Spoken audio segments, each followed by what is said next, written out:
ప్రకోపానికి Myanmar మరుభూమిగా మారింది. గత శుక్రవారం 7.7 తీవ్రతతో సంభవించిన భారీ భూకంపం ఆ దేశాన్ని అతలాకుతలం చేసింది. భూకంపం కారణంగా ఆ దేశ ఆరోగ్య వ్యవస్థ పూర్తిగా కుప్పకూలింది. ఇక దేశంలో రెండో అతిపెద్ద నగరమైన మాండలేను భూకంపం వణికించింది. 300లకు పైగా భవనాలు కుప్పకూలాయి. అవన్నీ క్రమంగా శవాలు దిబ్బలుగా మారుతున్నాయి. మౌలిక సదుపాయాలు లేకపోవడంతో శిథిలాల వెలికితీత నత్తనడకనగా సాగుతోంది.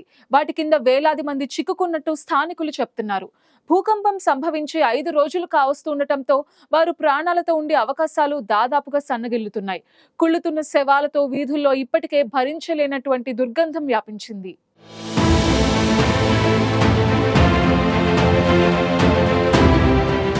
మయన్మార్ ఇప్పుడు మరుభూమిగా మారిపోయింది. ఎక్కడ చూసినా మృత్యు విలతాండవం చేస్తోంది. భూకంపం కారణంగా అక్కడ రోజురోజుకు మృతుల సంఖ్య అంతకంతకు పెరుగుతోంది. ఈ పెను విపత్తు కారణంగా ఇప్పటి వరకు 2700 మంది మృతి చెందినట్లు మయన్మార్ సైనిక ప్రభుత్వం అధికారికంగా వెల్లడించింది. అయితే ఈ సంఖ్య మరింత పెరిగే అవకాశం కూడా ఉందని అధికారులు తెలిపారు. మరోవైపు మౌలిక వస్తువుల లేమి కారణంగా శిథిలాల కింద చిక్కుకున్న వారికి రక్షించేందుకు చేపట్టిన సహాయక చర్యలు ఆలస్యమవుతున్నాయి. భూకంప బాధితులకు తక్షణమే ఆహారం, నీరు, నివాసం అందించాల్సిన అవసరం ఉందని రెస్క్యూ బృందాలు వెల్లడించాయి. గత వారం సంభవించిన 2 భారీ భూకంపాల కారణంగా మయన్మార్లో మృతుల సంఖ్య ఆందోళనకరంగా పెరుగుతోంది. సహాయక చర్యలు ప్రారంభించినప్పటి నుంచి ఎక్కడ చూసినా మృతదేహాలే కనిపిస్తున్నాయి.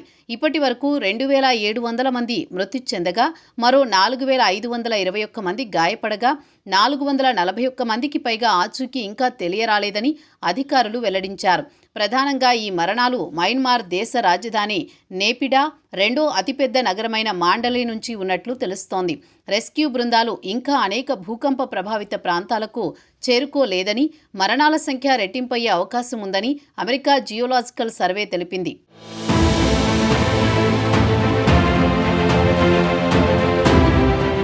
మరోవైపు శిథిలాల కింద చిక్కుకున్న వారిని రక్షించేందుకు సహాయక చర్యలు ముమ్మరంగా కొనసాగుతున్నాయి. స్వదేశీ బృందాలతో కలిసి విదేశీ సహాయక బృందాలు పెద్ద ఎత్తున రెస్క్యూ ఆపరేషన్లను నిర్వహిస్తున్నారు. జాగిలాలతో కలిసి శిథిలాల కింద చిక్కుకున్న వారిని వెలికి తీసేందుకు అవిశ్రాంతంగా పనిచేస్తున్నారు. దెబ్బతిన్న టెలికమ్యూనికేషన్ వ్యవస్థ, తెగిపోయిన రవాణా సంబంధాల కారణంగా సహాయక బృందాలు అనేక భూకంప ప్రభావిత ప్రాంతాలకు చేరుకోలేకపోతున్నాయి. అటు ఆహారం, తాగునీరు, మందుల కోసం భూకంప బాధితులు అలమటిస్తున్నారు. తమ నివాసాలు పూర్తిగా ధ్వంసమవడంతో చాలామంది ప్రజలు రోడ్లపై వేసుకున్న అరకొర టెంట్లలో కాలం గడుపుతున్నారు. ఆహారం, నీరు కోసం సహాయక బృందాల వాహనాల వద్ద పెద్ద ఎత్తున ప్రజలు బారులు కడుతున్నారు. ఒక్కో వాహనం దగ్గర దాదాపు కిలోమీటర్ మేర క్యూలైన్ ఉంటోంది. బాధితులకు తక్షణమే కనీస అవసరాలు అందించాల్సిన అవసరం ఉందని ఐరాసా వెల్లడించింది. అటు క్షతగాత్రుల కోసం రష్యా వైద్య బృందాలు రంగంలోకి దిగాయి. అత్యవసర రోగులకు చికిత్స అందించేందుకు మాండలేలోని స్టేడియంలో 10 తాత్కాలిక గుడారాలను రష్యా వైద్యుల బృందం ఏర్పాటు చేసింది.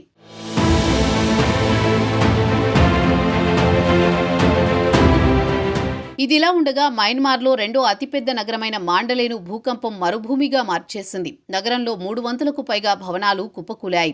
అవన్నీ క్రమంగా శవాల దిబ్బలుగా మారుతున్నాయి.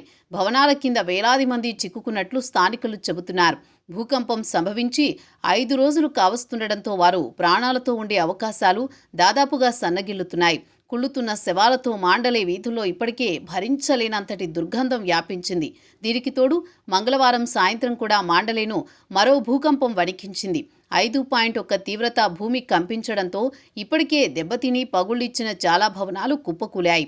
దాంతో జనం హాహాకారాలు చేస్తూ రోడ్లపైకి పరుగులు తీశారు. రాత్రంతా ఆరుబయటే జాగారం చేస్తూ గడిపారు. ఇక భూకంపం కారణంగా చనిపోయిన వారి స్మృత్యర్థం దేశవ్యాప్తంగా ప్రజలు నిమిషం పాటు మౌనం పాటించారు. మయన్మార్లో 10,000కు పైగా భవనాలు కూలిపోయినట్టు ఐరాసా పేర్కొన్న నేపథ్యంలో మృతుల సంఖ్య అపారంగా ఉంటుందని చెబుతున్నారు. ప్రతికూల వాతావరణం కూడా సహాయక చర్యలకు పెద్ద ప్రతిబంధకంగా మారుతోంది. మంగళవారం దాకా విపరీతమైన ఎండ ఉండగా బుధవారం నుంచి భారీ వర్ష సూచనలు ఆందోళనగా మారాయి. మయన్మార్ రాజధాని నేపిడాలో భవన శిథిలాల నుంచి ఓ 63 ఏళ్ల వృద్ధురాలు, ఆమె మనవరాలు ఏకంగా 91 గంటల తర్వాత మంగళవారం ప్రాణాలతో బయటపడ్డారు.